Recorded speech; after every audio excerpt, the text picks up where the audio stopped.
Create. This is your host, Tim Winders, coming to you as usual from the passenger seat of Theo, our motor coach, our home that we travel and live in. And I'm excited about the conversation today. For those of you that are listening in, I was connected to this guy a while back via some stuff that he did, listened to some of his sermons, read his book, and this is going to be a great conversation today that everyone needs to hear. So I'll get to him in just a moment. Before I do that, I want to remind you that on Seek, Go, Create, we're all about redefining success in business, leadership, and in ministry.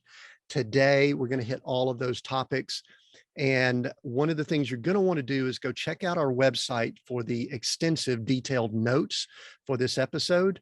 We have someone transcribe and take notes on every word said, and then they take it and make an outline out of it with timestamps so that you can go to each section, review it, go back to it, say, wait, I think I heard something, might have been the Holy Spirit, might have been the guest, might have been Tim. I don't know. I want to go back and listen to it.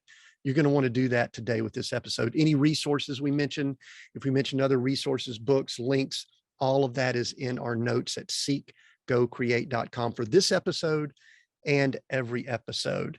And so make sure you check that out. If it's your first time visiting, welcome. If it's your first time visiting the website, make sure you give us your best email address so that we can stay in touch.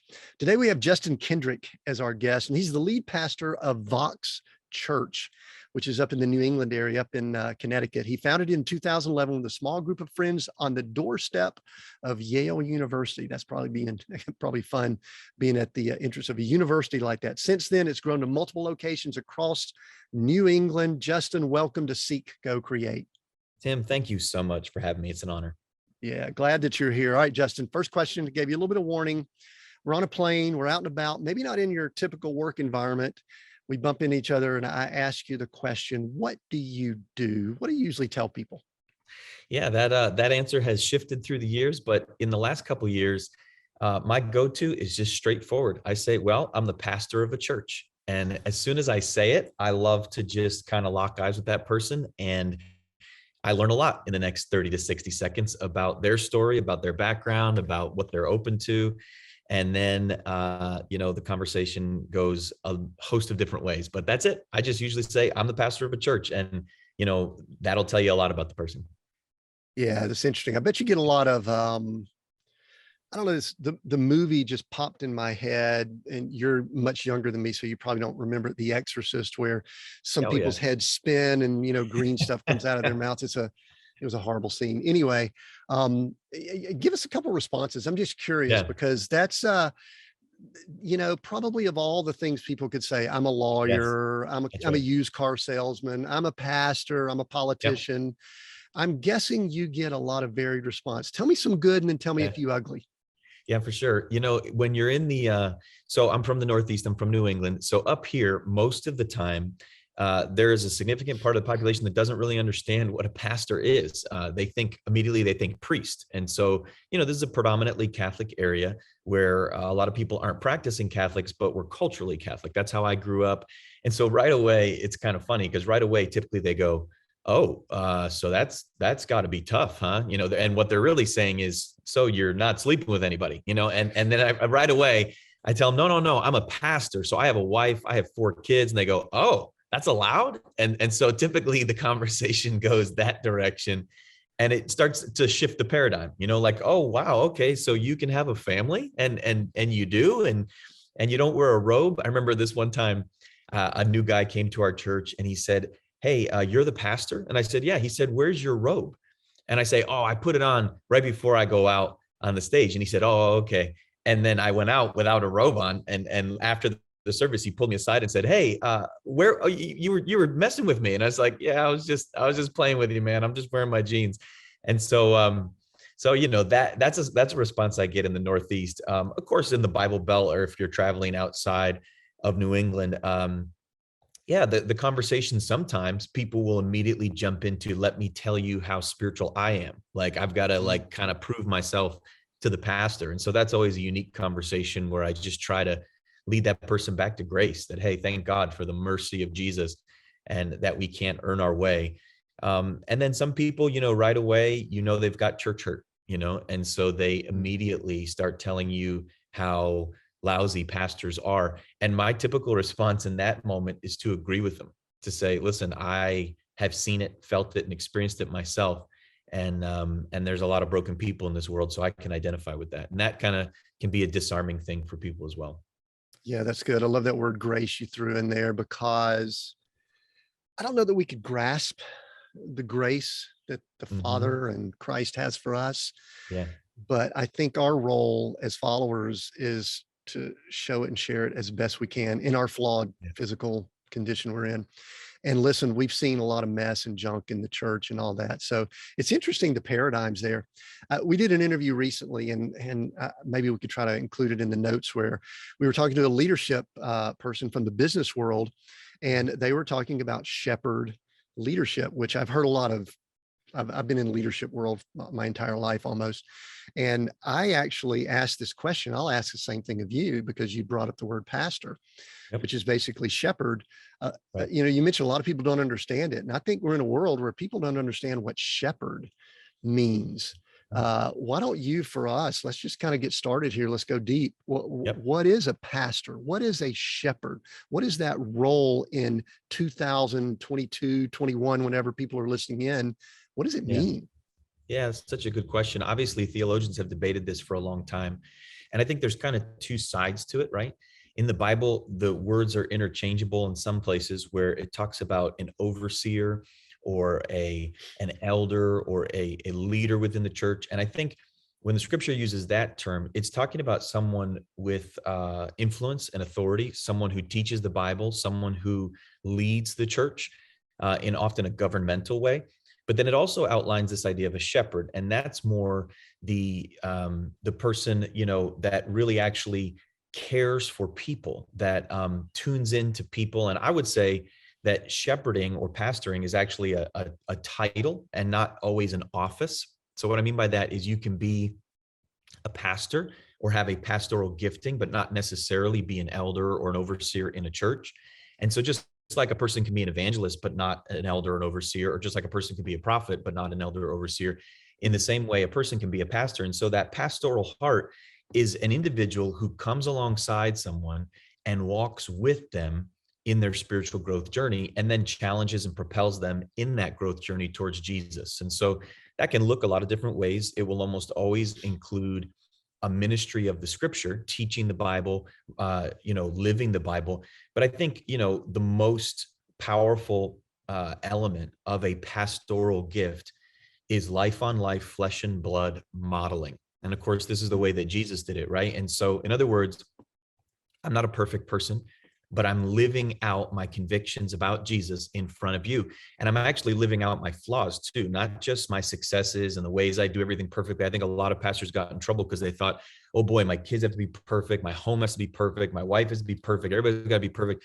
And it's like, well, if you create that paradigm for people, then you're setting them up for disappointment, because you're not. Right. And so for me, I think a pastoral gift is really about not expressing this perfect version of yourself, but instead expressing this deeply honest version of yourself that is aimed at loving and following Jesus. And I think that honesty is actually what disarms people and helps people and heals people. That, that I am not, perfect, and I haven't figured it all out, but the journey of God's grace really is transformative, and you can see it in my life. And so, yeah, I think that is really probably that modeling is the linchpin of what it really means to be a shepherd.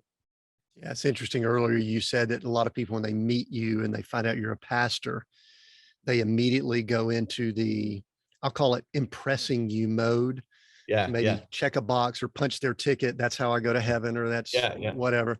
And I do think that that has, oh, I'll use the word tainted. I really separate out religion from Mhm.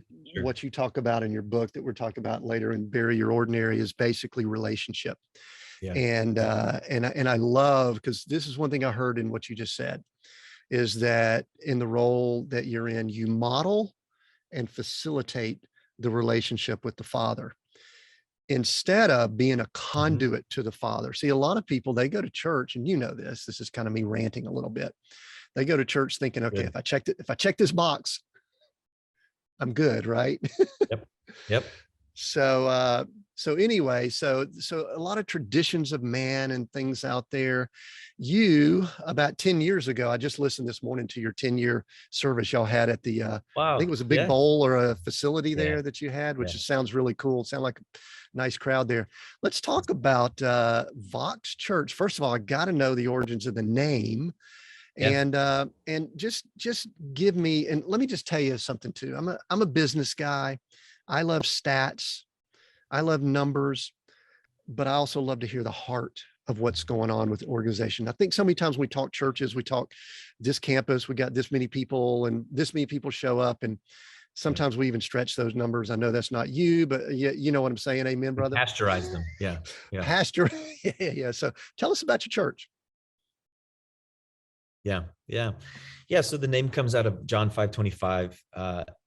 Our journey with this church,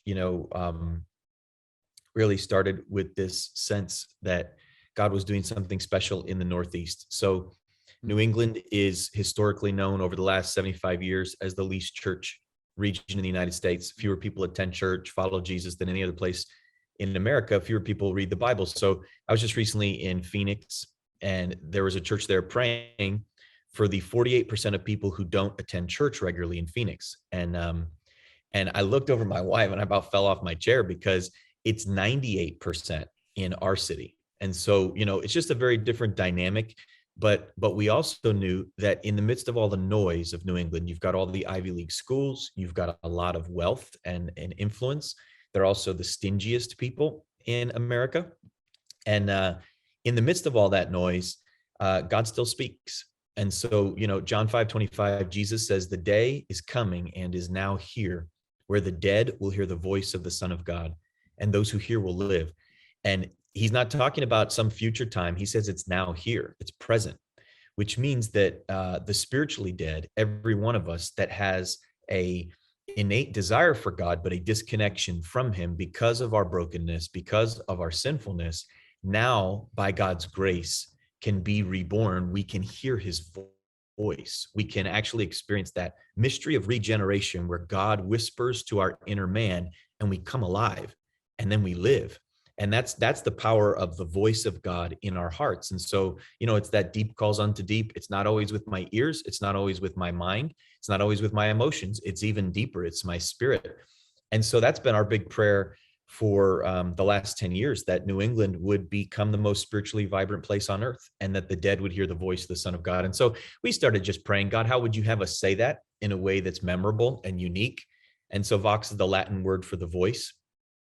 And so, yeah, that's where the name came from. We just began to pray, God, would you make us part of your voice to this region so that we could be a part of seeing people turn back to you? And yeah, for 10 years now, we have just seen a very small community that started with a couple of families and a few small homes in the city of New Haven just explode to 9 different locations across New England and Connecticut, Massachusetts.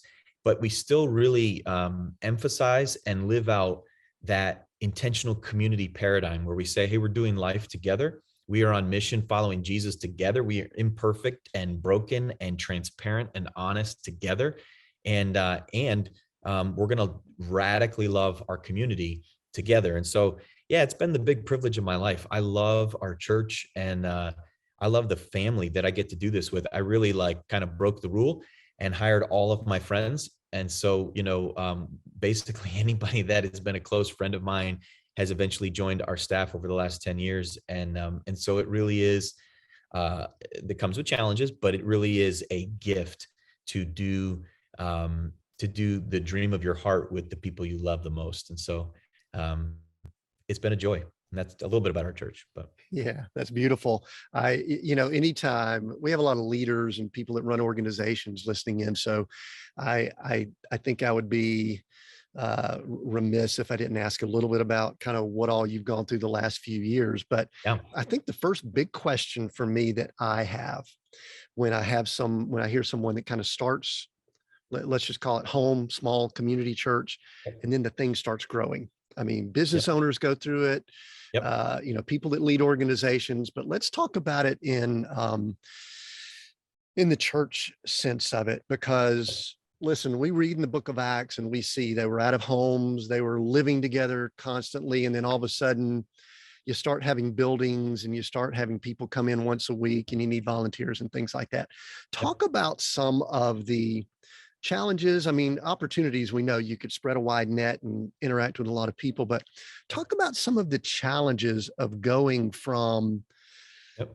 small, which is Yep. cool. We love it, but there's Yeah. a natural baked in, you got to grow, you got to Yep. scale in the world system. And, Yep. we could talk about Babylon and Kingdom of God later if we were get down Yep. that road, but talk to us a little bit about that. I'm going to go ahead and talk about, I'm going to ask you later about the pandemic era, what's going Yeah. on there, Yeah. but just talk about growth with a Yeah. church like that. Yeah, for sure. I think for us, one of the things that, God sets us up, right? And I think in my life, Tim, I spent 8 years in traveling ministry before I planted the church, and working with over 100 churches a year, doing youth events, doing college events, doing all kinds of different events. And really what I didn't realize was it was a preparation for me to just see local church and really begin to form in my heart and in my spirit what was God calling me to. And so I went in with a very formed view of what God was calling myself and my wife to do in church planting. And so I think one of the most important things we did very, very early is we clearly articulated who we were and what we stood for. And those haven't changed in 10 years. And it allowed us, because we put language around our heart and around our passions, it then allowed us to replicate those passions more intentionally. And so, from the beginning, we talked about three really anchor values. And I know, every business, every organization, they go through this process, but unfortunately, oftentimes it's like integrity, like it's just like these canned words that like haven't been written on your soul. And so for us, our three, and these aren't unique to our church, but they were deeply personal to us, was the centrality of Jesus and the gospel, that we really had been changed by a person, and that relationship with him was transformative. And then intentional community, that we were life on life, flesh and blood, live it out in a practiced environment, that no one isolates, there's no ivory towers, that this is the earth, and the gritty dirt of real Christianity is lived out in relationship. And so you have to have access, you have to have real community. And then thirdly, this idea of mission, that a healthy heart always gives away before it holds on, that it's always about the next person and the grace of God spreading. And so those three values were always really central to us: Jesus at the center, intentional community, city mission. And so we've just lived those out, and they have taken on different iterations. But like my wife and I, 17 years married, we've had someone that doesn't have our last name living in our home for probably 15 of those 17 years. And so we've always been like living community, like living, like really living community, whether it's welcoming somebody into our home, just living that practice of hospitality. Interestingly, in the scriptures, one of the requirements of an elder or an overseer is that they're hospitable. And I feel like we skip that one. It's like, well, are you pure and are you holy and do you know the scriptures? But it's like so many big church pastors are not actually hospitable. And it's like, well, when's the last time someone was in your home? When's the last time you actually did life with people? And so for us, organizationally, this is something that we embodied, practiced, again, not perfectly, but even in our imperfection, we were exposed. We were honest with our leaders and with our team. And then that culture, because it had language and it had representation, the culture replicated. And then as we launched each campus, it still embodied that culture. And so now, we have 65 employees, I think, and we're in 9 different locations in 2 states. And as we've replicated and multiplied, the spirit of the house has gone with each of those new churches. And I think it's really been the underpinning of what's kept our hearts knit. We've never in 10 years had a church split or had but I think it's always been that unified heart and spirit, and then a generous spirit to give room for people's gifts, that has then just allowed this thing to kind of replicate. All right. That's awesome. I sit there writing down notes, and I saw a lot of in the book you wrote, Very Ordinary, that we'll talk about shortly, a lot of that mission there. So obviously there's a lot of synergy, which I think is good. But I'll ask you a question that I try to pin down a lot of leaders Yeah. on. I can tell you're cool with it, but one of the things that we observe, and a lot of people that come to you when they meet you and you tell them you're a pastor and they talk about church hurt, it typically goes back to some degree of an ego of the leader, mostly men. Let's go ahead and say it. Typically, we don't see this in women. we see men that have reached levels as their organization grew, and they may have had a heart at the beginning, but then at some point something happened. I mean, I just listened to, I almost hate to say it, I listened to that Rise and Fall of Mars Hill and all that went on out there. Gosh, it grieved me. It was well done, but it was grieving and all. Anyway, what does Justin do to keep that? Because listen, I want to say things. I listened to your sermon where you spoke in front of obviously a big crowd. You're up in front of people. You're doing media for a book. You're a cool, young, cool, hip guy, man. What does Justin do to stay grounded like we know that Justin needs to stay? Is that okay to ask? Oh my goodness. I think it's one of the most pertinent questions we can talk about right now. I think there's two sides to that question. I'll try to answer them both. I think there's the side of the heart, and I think that actually is the biggest issue. But then there's also the side of the practical guardrails.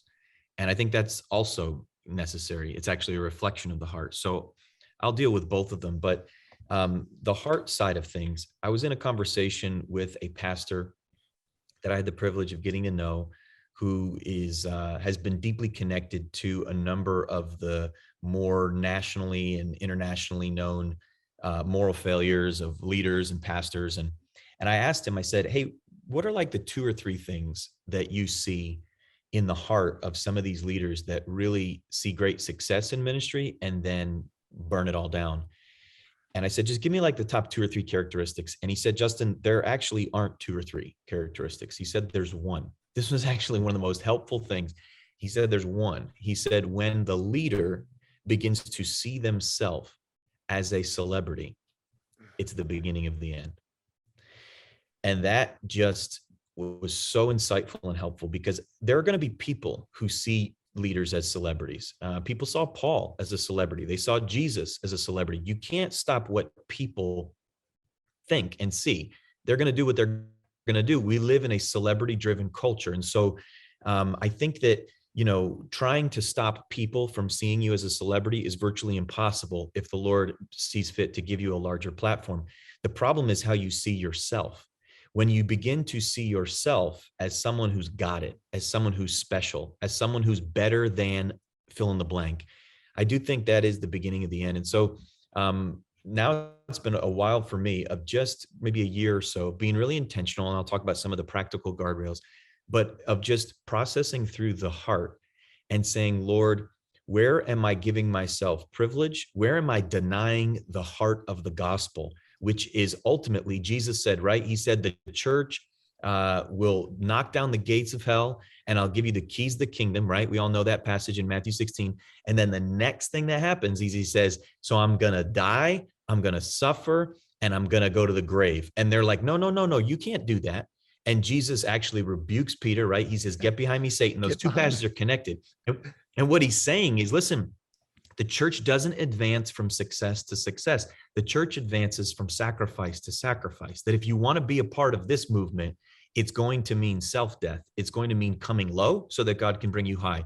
It's going to mean submitting and realizing your own brokenness so that God can make something beautiful. And I'm not saying I've done it perfectly. I don't think anybody has, but I think that the heart issue begins by saying, how do I pull apart in my own heart anything that would self-exalt, anything that would self-promote, and anything that would believe the false narrative of my own,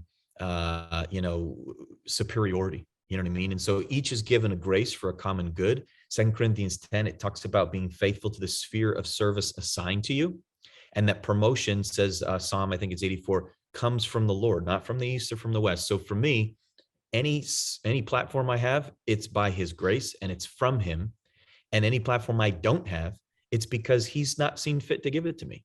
And so it just gives me a peace to say, okay, Lord, am I willing to live within the limits that you've created for my life and submit to those limits? And so anyways, I could talk a lot about that heart, Tim, but that's been a real intentional journey for me. And I do have a lot of great leaders walking with me that I've invited in to say, help me develop that heart. And so that's the next piece, which I think is the practical guardrails for any pastor or leader, any organizational leader that sees success in the American version of it, right?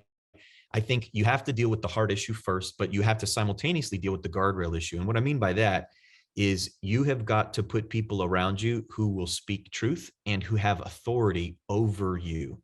And so whenever you have a person that's not willing to be under authority, they're actually bucking the model of Jesus, right? The centurion came to Jesus and said, I am a man under authority. Jesus said, I only do what I see the Father doing. And so Jesus gladly submitted to the Father, which allows the triune Godhead to work as one. And so, in my own life, that starts with organizationally, it starts with our board of directors, which I'm just so grateful for. It's 5 godly men who set my salary, who can fire me, who have authority over the structures within the organization. Every year, they interview my wife, they interview my kids, they interview my staff. They look for holes in my leadership, and then they hold me accountable to grow in those holes. And it's practical, and they're walking amongst our team, and they're learning my inconsistencies, and they're calling me to account for those things. And that's not, now once a year they do like a full assessment, but I'm speaking to them every single month, giving them access into my life and giving them access into the leaders that report to me so they can see me, but then right on the ground, we have what we call our central elder team and our central WLC, our women's leadership council within our church. And those are people that are my deeply trusted partners that I do vision with, and I don't legislate to them.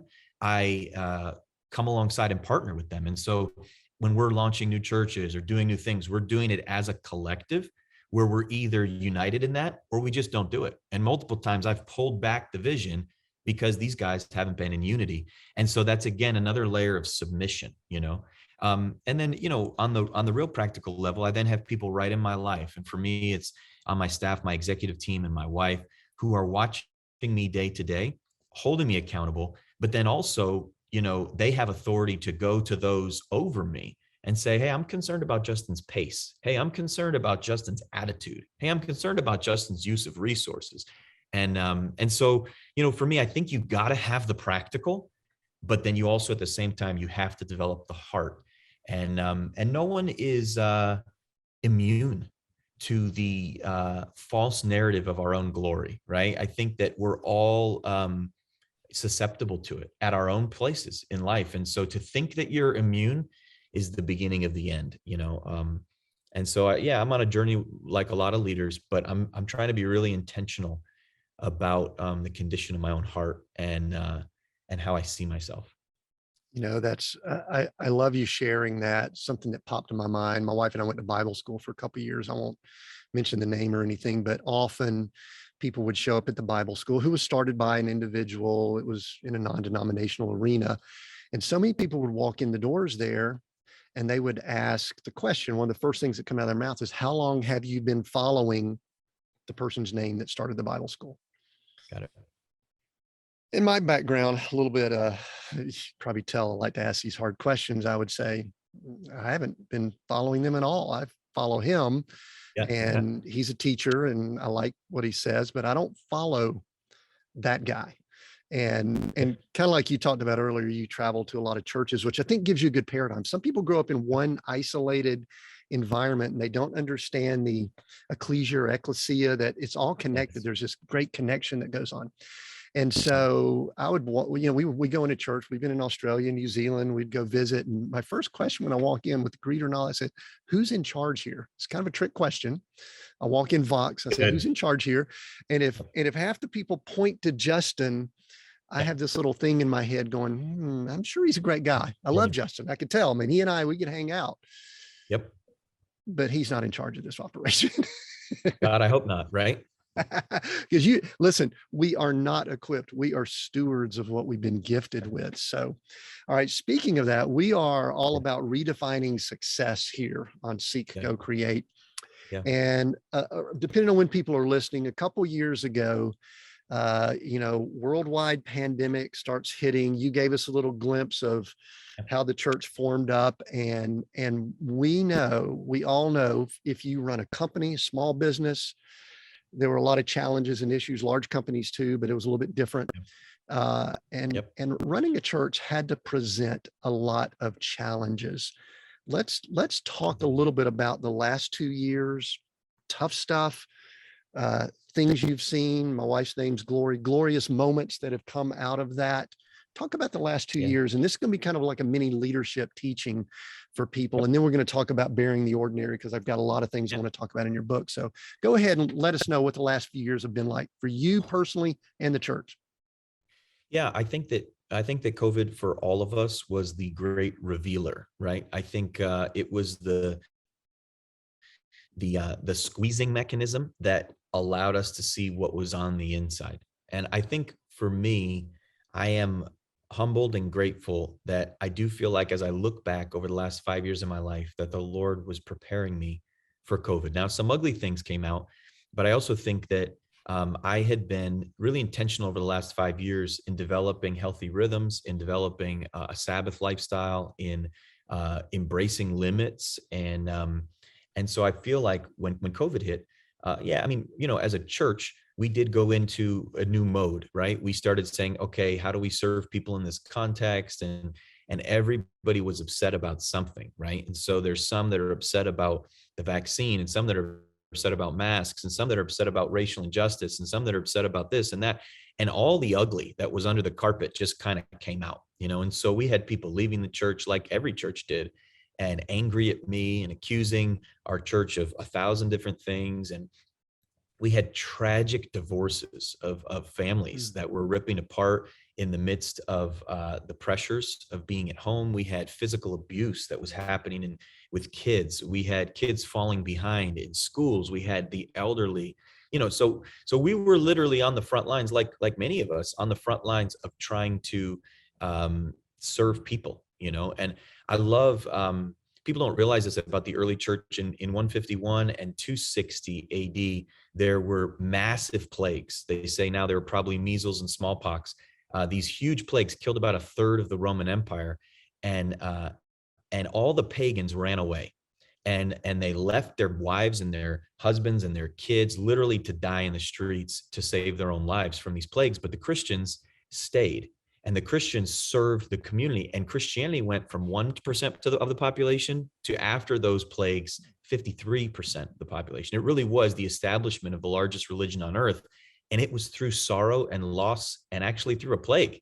And so when I really felt in my spirit, both for our church and for me personally, that COVID was a strategic opportunity for the people of God to say, hey, how are we going to respond when we are accused and attacked and maligned and neglected? And how are we going to respond when the world is losing its mind? And I think that, our leaders, we did our best to say, we are going to serve. We are going to serve, and then we're going to serve, and then we're going to serve. And so it's really interesting, like, as a church community, our attendance fell apart and our giving went through the roof. It's just wild. And so we gave away more money. We served more people. We grew by millions of dollars over the last 2 years, millions and millions of dollars in generosity. And so the church family in our hearts have become so much stronger. And now we're seeing this flood of people who are coming back to Jesus because of the shaking that's happened, where it was like, wow, I need God in my life. And so, Tim, it's really been interesting for me. Like, and I've been saying this for a long time, and I felt this. I'm always like that weird guy that, like, when I was a new Christian as a teenager, I was like, God, I hope I get to live through the end times. Like, I mean, most people be like, no, man, we don't want to live through the end times. But I'm like, that would be so exciting, and so I don't know when the date is that Jesus is coming back. I'm not going to predict that, but I do think that in every great tragedy, there is divine opportunity. So you look at Billy Graham and the huge revivals that he saw in the 50s. Well, it was right after World War II. You look at D.L. Moody and the great revivals that he saw in the 1819, early 1900s. It was right after the Civil War. God often uses these catalytic tragedies to draw people back to heaven. And so I do think that we're on the hinge of that right now. And we're already seeing the fruit of it in our church. And so it's been actually a really exciting time of people's hearts being more and more open to God than ever. Yeah. Any for like a leader or someone who's head of an organization, any tips or practical, I mean, we know spiritual, anything that you might share that helped you move through this? Because listen, when all of a sudden you said, someone says you can't meet, you probably, I mean, I hate to say, concerned about finances. I love to hear that the giving went up, but just any just quick tip, encouragement or something for someone who might still be in the midst of going through it. Yeah, I think first thing is the biggest gift you can give to your organization, to your church, is a healthy soul. I think that's the best gift that you can give. So I think that you do have to care for your own soul. And I think that we historically as Americans have been atrocious at that. And so I'm not talking about being selfish, but I'm talking about if you don't have a centeredness and a health internally, you can't really be very helpful externally. And you're going to end up burning your best employees and offending your best people and making a big mess. And so I think that caring for your own soul is not a selfish act. I think that's a wise act. But I think the other thing, and this was the big takeaway for me in COVID, is that as Americans, especially as Westerners, we do not like the idea of limits. We don't like to be limited. We've believed this mantra that says, there are no limits. You can be whatever you want. If you want to be an NFL athlete, you can go after it. If you want to be a great whatever, and it's just not true. God has given each of us a grace, and we have to embrace those limits. And I think that COVID has forced us to confront our own limitations. And the sooner we do that, the sooner we can thrive within the sphere of influence we've been given and stop overextending ourselves to try to be something we're not. And so if your business is limited, if the circumstances create limits, always pushing against those is going to end up in bankruptcy. You have to actually lean into the limits for the moment and realize bigger's not always better, more's not always better. Sometimes less is more, and I'm going to embrace those limits. And I think that's one of the reasons we were able to really thrive through this last season. Yeah, that's really good. One of the things that's, I actually was grieving, I recognized in the first few months, early part of 2020. I'm trying to, the year's a little bit fuzzy now. And in my quiet time, I felt like the Lord was saying, we were actually expecting our first grandchild through my daughter and her husband. And he kind of said, there's some birth pains going on that are not just with your daughter. And Justin, I believe what I heard through that was the Babylonian system is always in the state of a crumble. Yeah. And the kingdom of God is always shining the light through that. And to me, the comparison, I'm going to tie this into the book I just read that I finished last night, which is a great book, Bury Your Ordinary, is that there are a lot of people that are trying to live in a state of comfort. That's right. They're pushing limits, but they're pushing it to gain more comfort. That's right. And more complacency. And so somewhere along the way, you decided to write a book, which is Bury Your Ordinary, and get some great points on it. Because here's what I love about it, Justin. I want to say this right out of the gate. You were not in any way saying you got to go to church every week to right. gain your ticket to wherever, or you've got to check this box. You got to work the parking lot ministry. No, these are all personal habits. That's and right. I'm sitting here, truthfully, I'm reading it with a little bit of a critical, critical mind. That's kind of the way I'm wired, just so you know, looking for the place where he said, okay, come to my church and everything will be okay. No, man, these are personal habits, which are awesome. Why was this book written? When was it written? Was it written in the midst of this, before, after? And then I've got a few points I want to specifically ask before we finish up here in the next few minutes. Yeah, I think, Tim, that whole idea of comfort is just huge, right? So I don't think it's wrong for the human heart to pursue comfort. I think that we have been sold a bag of goods as to how to get to comfort, right? And so we think comfort is an external state. So give me a nicer chair, give me, richer food, give me more money in my bank account, et cetera, et cetera. And I think if COVID's proven anything, or if American culture's proven anything, is that you can have the world and you can lose your soul, right? And so we've got people all around us who are rich as can be and miserable as can be. And so clearly comfort is an internal reality first, and then an external thing on the outside. And so this book really challenges that idea of what is ordinary. What does it mean to have an ordinary spirituality? And so this idea that first of all, I think a lot of Christians, their ordinary spirituality is leading them to a place where they have no internal comfort.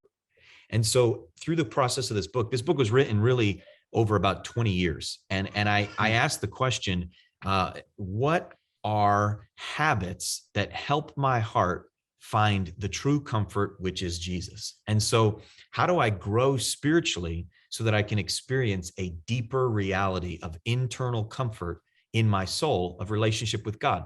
And, honestly, through practice, through living in community, through walking with first 5, 10, then 20, then hundreds, then thousands of people through this process of spiritual development, what I realized is there are certain habits that just kind of point my life. They point my life back to comfort. And one of the things that we mix up in our world is we say, hey, what you need to do, Tim, is you need to find out what your deepest desire is. And whatever that deep desire is, you need to pursue it. And if you get it, then you're going to be successful and happy. And if you don't get it, then you're going to be miserable. And so most of us either spend our whole life trying to get it and not getting it, or obtaining that deep desire. I want to be a famous this or that or whatever. I want to be rich. And then realizing we're still not happy, right? And so that's the bag of goods that the world sells us. What Jesus sells us is, he says, actually, your whole life is supposed to be aimed at following me. I'm not a section of your life. I'm the center of your life.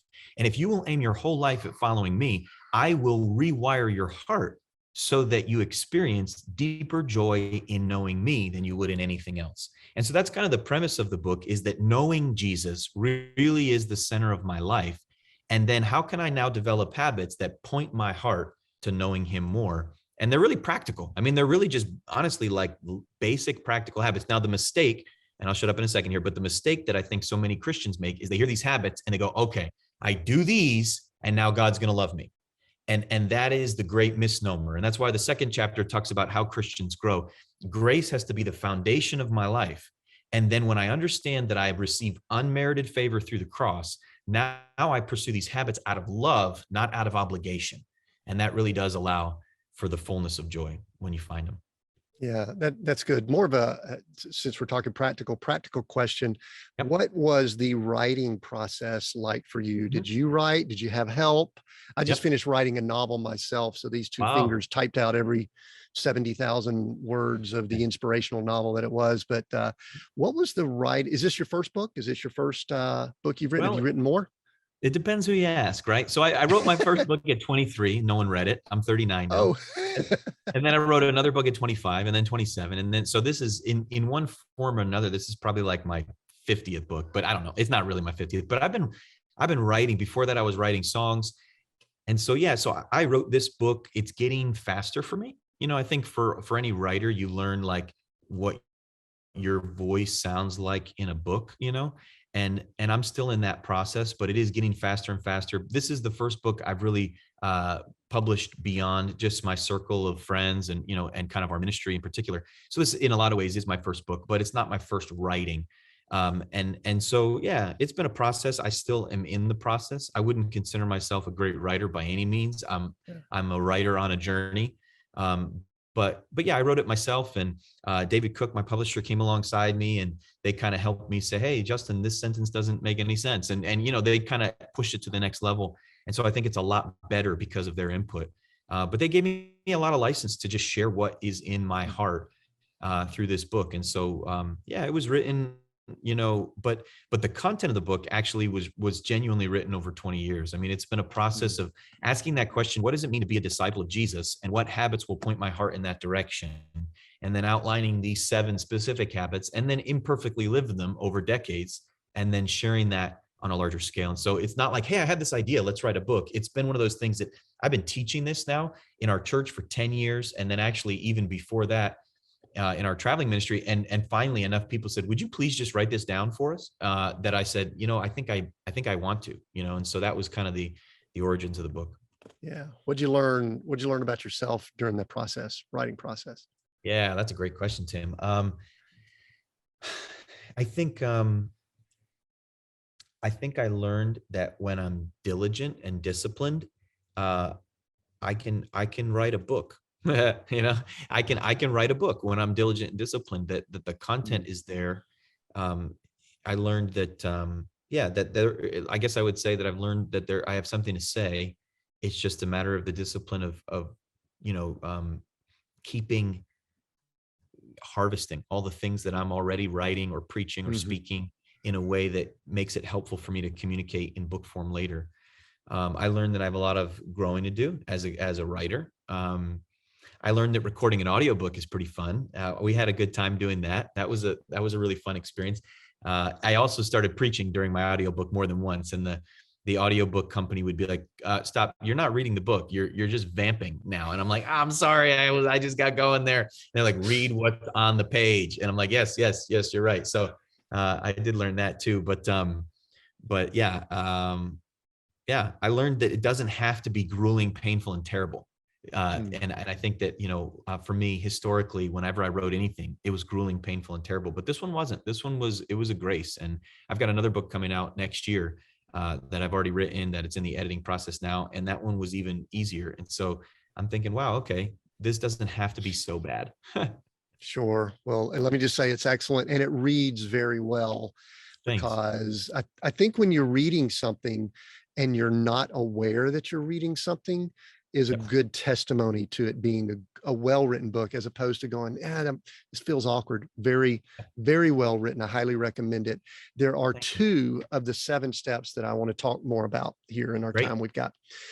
And I mean, listen, all 7 fit together perfectly. And the 2 steps, I don't have it pulled up here, but you'll probably know which ones they are. One is the 1 hour that I call your quiet time of stillness and no distractions. It's what I promote with leaders that I coach and work with, that if you're not spending quiet time thinking with all that's coming at us in the world today, then you're probably missing stuff. Yes. And then the second is the aspect of Sabbath or rest. So whichever one you want to talk about first, I mean, and we could kind of, if we have time, maybe go over another one or 2, but let's at least cover those 2 in our next, 5 to 10 minutes that we've got together. So fire away. Yeah, absolutely. So habit 1, I always start everyone that I walk with. If they say, hey, I want to grow as a Christian, I want to mature in Jesus, the first habit I get them working on sounds at first glance kind of elementary, but honestly, in walking with people to follow Jesus for the last, 25 years, I've learned that the vast majority of people skip this one. And this is what you just mentioned. I call it the habit of relationship, that the first hour of my day, I get alone and I seek God. And people think that's unrealistic. I don't have that much time. Well, you watch 4.5 hours of TV a day, right? You spend 6.5 hours looking at your phone every day. I think you do have time. I just don't think that it's priority, right? And so this habit of relationship, you said it perfectly, Tim, in the world of everything moving 1,000 miles an hour, if you want to actually head in an intentional direction, you need quiet stillness every day. And so in the book, in the habit of relationship, I really talk about what could I do during that hour. And that's not legislative. It's more just here's some advice. Here's some ways that you can spend an hour. I've been doing this just an hour every morning alone with God for over 20 years now. And it's been a huge part of my spiritual journey. And so I just give some insight into what could you do during that hour to really make it helpful and fruitful. And I use the illustration in the Gospel of Mark where Jesus escapes for his time alone in the morning, and Peter has to go find him. And I love this text because Peter says, Jesus, everyone is looking for you. And he says, let's go to the next city because that's why I've come. And I always tell people, if you really want to live with everyone's voices running around in your head, then skip your hour in the morning. But if you want to be able to clearly see what's next, then you need that time alone. And so you move from everyone to what's next when you keep that hour in the beginning of your day alone with God. And so that's the habit of relationship. That's a really critical habit. The sixth habit I talk about is this habit of Sabbath. And I think it's probably the most neglected of the habits. And that is, I mean, an actual Sabbath. I mean that 1 out of 7 days for 24 hours, you pause, pray, and play. And so most people, a lot of Christians, this will be Sunday, and that's great. I always encourage people to start it in the evening, end it in the evening. So maybe it's like 6 p.m. on Saturday to 6 p.m. on Sunday. And you're not looking to be legalistic about this. It's not like, oh my goodness, I can never answer my phone. But by and large, I really do encourage people to not answer their phones, to not answer their texts, to not answer the emails. If I think that the world is going to slip off its axis because I can't answer my emails, then I have a very distorted view of life, and it will destroy my own soul. And so this habit of Sabbath is literally just the weekly practice of a 24-hour period where I pause, where I play, have fun with my family, with friends, and where I pray, where I designate specific time to go to church, to worship God, to set my heart on Him as my priority. And so that is a revolutionary habit. Again, the vast majority of Christians say, amen, and we have almost no intentionality around it. And so I really do challenge those two habits. I think will mess up your ordinary life in huge ways, and that's just two of the seven. But they're just so critical to a healthy heart. Yeah, and you give a lot more detail, practical things. I just heard, I think, a child in the background. So Yeah, my you 2-year-old. you do this obviously with children and all Yep. too, right? Practical. Do you do it early? Do you get up early, or what's your rhythm? Yeah.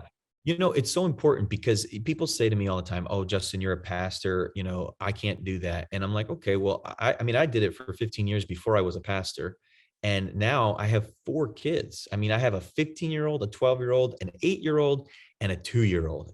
And so for us, it's like we're changing diapers and going to basketball games. And so I understand busy, but it's just all about priority. It's all about priority. So for me, yeah, it's early. It's usually 5:45 in the morning. I'm up. So not crazy early. I've got friends that are up earlier than that, but my routine is typically I'm wrapping that up by 6:45 to 7 o'clock. And then I'm off to the gym, and then I'm at my desk typically by 8:30. And so, that's my routine in the mornings. And yeah, that hour is just sacred. And so, my wife, though, she has an hour too. She has that same discipline in her life. And so we've been doing this. Sometimes we do that time together, but most of the time we do it by ourselves. And it really is a sacred time before the world starts buzzing. Yeah, and I think that's the challenge. The world is buzzing Yeah. at a rapid rate. I can't hold my phone up because it's up here, but we've got these great tools Yep. Yep. anyway that are a lot coming at us, and Yep. we'll include links down where people can get the book. But Justin, I just kind of felt something that I believe that you can deliver to people listening, probably in a very unique way. And I've got one more question we'll wrap up with shortly that people Yep. kind of know how I like to finish. But I have no doubt that there are a lot of people out in the world right now that are hopeless, that are going through struggles, they're going through challenges. We just mentioned taking an hour a day for quiet and Yep. still, and they Yeah. can't even imagine it. Right. And I'm going to strongly recommend they get the book and read that. However, there's still something, their souls have been damaged either with all that's Yes. gone on, the division, all that kind of stuff. We could go through all Yes. that. But Justin, I want to give you a moment, and whatever a moment is, I'm going to let the Holy Spirit lead and guide you. I'm going to let you speak directly to people. And we've got a lot of business leaders, leaders of organizations that typically Yep. listen in, but people from all over the world. I Yep. would love for you to just share Mhm. with people before we wrap up here, anything that's on your heart, anything that the Yeah. Holy Spirit guides you to share. So go ahead. Is that Yeah. okay? Oh, 100%. Yeah. I remember as a teenage kid reading The Knowledge of the Holy by A.W. Tozer. And he says in that book, what comes into your mind when you think about God is the most important thing about you. And I remember when I read that, I just put the book down and thought, well, I just got my money's worth, because that thought blew my mind. And I want to suggest to everyone listening that any problem you're facing, any problem, relational problem, financial problem, internal problem, any problem you're facing can be traced back to an inaccurate view of God. And and an inaccurate view of God often then leads to an inaccurate view of myself, right? And so I think a lot of us, especially in this season of life, are in this battle with hopelessness, and it's because you have not seen how much he loves you. And I want to just emphasize this whole idea of, oftentimes we work really hard to make ourselves look better, to make ourselves less guilty, to make ourselves feel worthy. And you're actually going about it the wrong way. You have to instead realize that you're not worthy, that you can't make yourself better, that there are parts of you that are in fact broken. And to deny them is to deny reality. But the scandal of the cross of Jesus Christ is that even though that is absolutely true, and I'm actually far more sinful than I realized, I am at the exact same time far more loved than I imagined. That there actually is a God who cares for you, knows you. The scripture says he counts the hairs on your head. I mean, that is just a ridiculous thought, but it's not hyperbole. It's practical. He actually does. He knows you so intimately and personally. And you're listening to this right now on Facebook, podcast, wherever you might be listening to it, because God wanted to remind you right now that he cares. You know, I love what Peter says in the scriptures. He says, cast your cares on Jesus because he cares for you. And I think this is where we have such an inaccurate view of God, is that we don't really believe that he cares for me. And I want to just remind you that you don't have to question that, because he already proved it on the cross. He proved it by dying. The evidence that God cares is right out in front of us, that he came, lived, died, exchanged his life for yours so that you could be blameless. That's the word that the Bible uses. I remember when I first stumbled on that word in Colossians 2 as a teenage kid, I circled it in my Bible and I thought, it's got to be a typo. Blameless? I'm not blameless. I'm guilty. I'm foolish. I'm selfish. I'm so blameful. How could you call me blameless? And we have to understand that that is the love of God and the grace that's available to us. And it's that you can stand perfect before God forever simply by trusting in Christ. And that for me is the fuel of hope in my own heart, that I know that I'm loved by him. And if I'm loved by him, well, then the world can go crazy and death can approach me and chaos can ensue around me, because I have an anchor for the soul. That's what the Bible calls it. And it's a hope that goes beyond the curtain, goes beyond the brokenness of this world, and enters into a place that cannot be moved. And so I just want to encourage any person that feels rejected.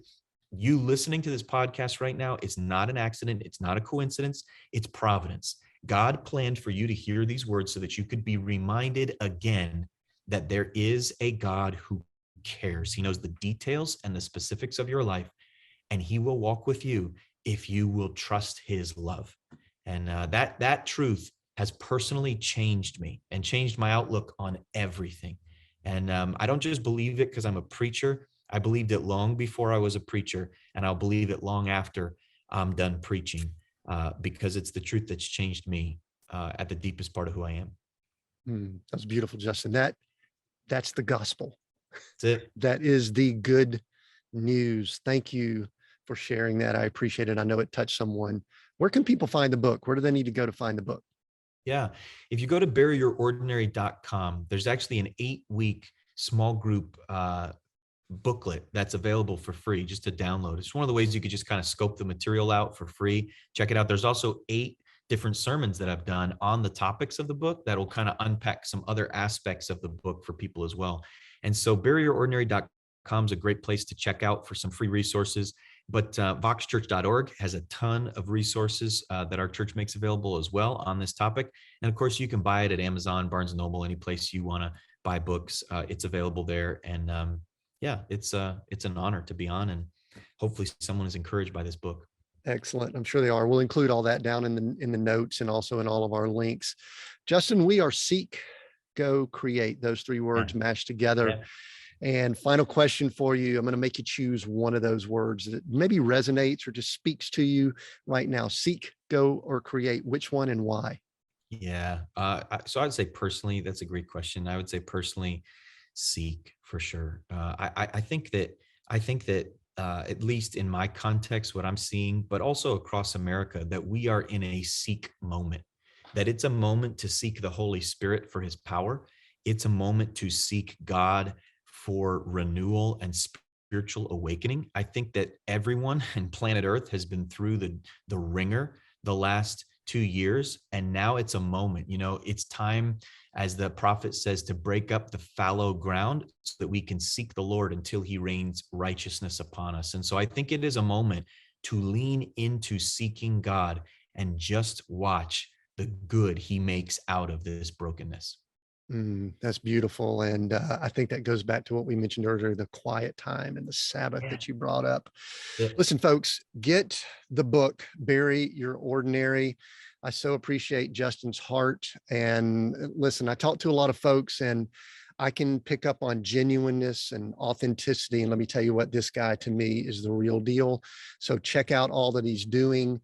And here's another big request as we wrap up here, especially that word of encouragement he gave right there at the end, that gospel, that good news. I want you to take a screenshot and share the podcast episode. Share it if you're on YouTube watching it, whatever. Share this. You know someone that needs to hear this message. They may need the book. They may need that. They may need all that, but they may need that last 3 to 5 minutes that he shared at the end. Share this episode with them.